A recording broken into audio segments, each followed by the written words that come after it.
Over these last couple of days, I've been exploring self with others, or 360-degree coaching.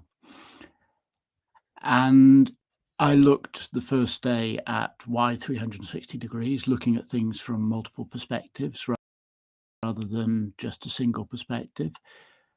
And yesterday I talked a little bit about how presence is the foundation on which any process of change must be based. If you're not present with what you're trying to change, then you are working off out of date information and out of date knowledge.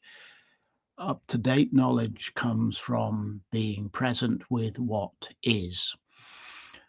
Well, in Self with Others, as the structure of learning and understanding evolves, I find that I'm asking people to look into three different domains at once. By domain, I mean just areas of thinking, areas of experience, areas where we can actually make a difference. That's why I call it 360-degree coaching. Many coaching processes and thinking processes prioritize one thing over another. They're either systems analysis, or they are interpersonal communications analysis, or they are change your mindset and change the world analysis. And all of those things have value. I'm not doubting any of them. For me, the real value comes in the combination of perspectives, which is what Self with Others is based in. But because you can't just say, think of everything all at once, it's way too complicated. I break it into three areas. And the first area, which I want to just touch on today, is inner work on the self, work on the use of self.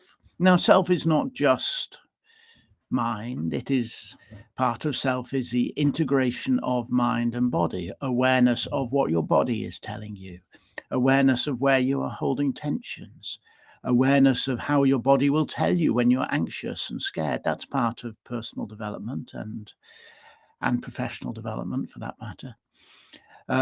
But awareness of self, work on self, is also on shifting mindsets, changing the way you interact with the world. And it all comes down to a need to actually ask yourself what's meant by the word self. We use the word so often, but what do we mean by it? Often, especially in Western thought of the last couple of hundred years, we have mapped self onto brain. We've made it a very individual thing, the individual self. We stop at our skin. We are just this unique kingdom which nobody else can interfere with or get into somehow.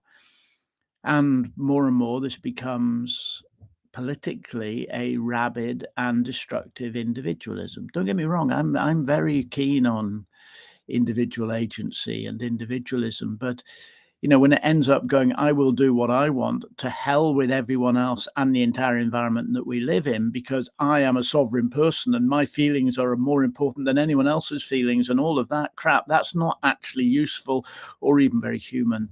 It's really just narcissism and destructiveness, self-destruction and destruction of the entire ecosystem that we live in.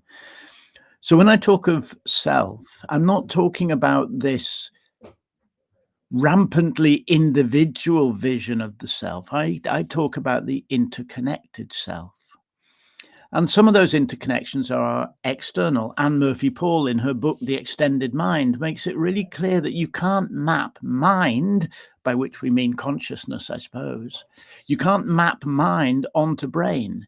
Your mind is an interaction between your thinking, your body, and other people, natural environments, built environments, books. We learn by putting things out into the world and keeping some of our knowledge on paper or on computers or whatever. We are an interconnection. So part of the interconnected self is an awareness that you are always in relationship with someone or something else.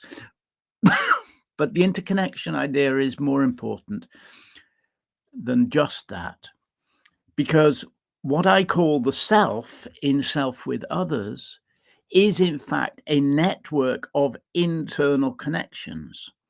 This is not such a strange idea. We do this all the time. I think of this is my hand, not this is me, but this is my hand. I, who lives somewhere in here, have a relationship with my hand.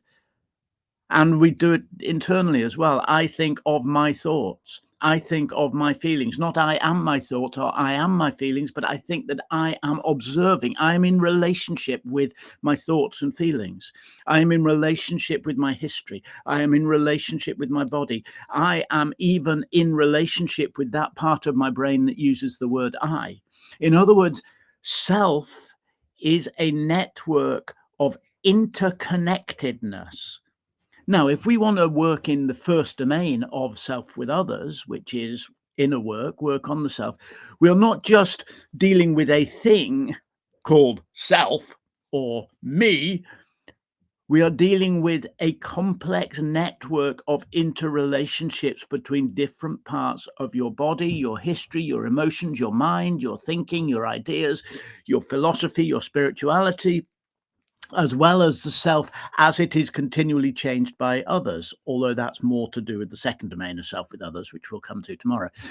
So if we are looking at the self to do work on the self, to do inner work, we are actually looking at manipulating, changing, evolving, developing, whatever, the relationship between different parts of the self.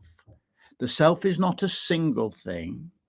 In self with others, the self is a network of interconnections. So when we are doing inner work, working on the self, we are actually doing relational work.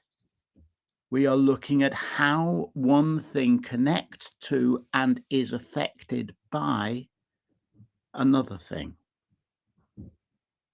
So one of the three places we look when we're working in self with others is what is happening internally to me? What is the inner work that I can do to affect the situation that I'm in, either to make a change in the outer world or the inner world? Not everything in the world emerges from your inner world. Sometimes you are in toxic situations, that's external to you. Sometimes there are problems in the nature of communication and connection. That's a set of techniques that we learn. Those are the other domains of self with others. But one of the questions I will ask people when I'm coaching them is how much of this that we're trying to deal with is internal to you and how much is external? And of the stuff that is internal, what is the nature of the relationships that you need to be observing and changing?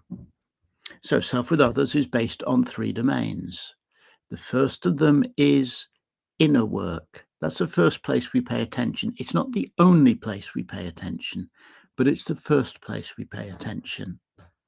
And the inner work is work on evolving and developing the interconnected self. I'm going to look at the other two domains tomorrow and the next day. I had 2 coaching clients finish this week after really wonderful journeys. It means I have space for 2 more. If you're interested in me coaching you, just drop me a message. Any responses to these ideas that I'm throwing out in these broadcasts, shall we call them? Drop me a message. Have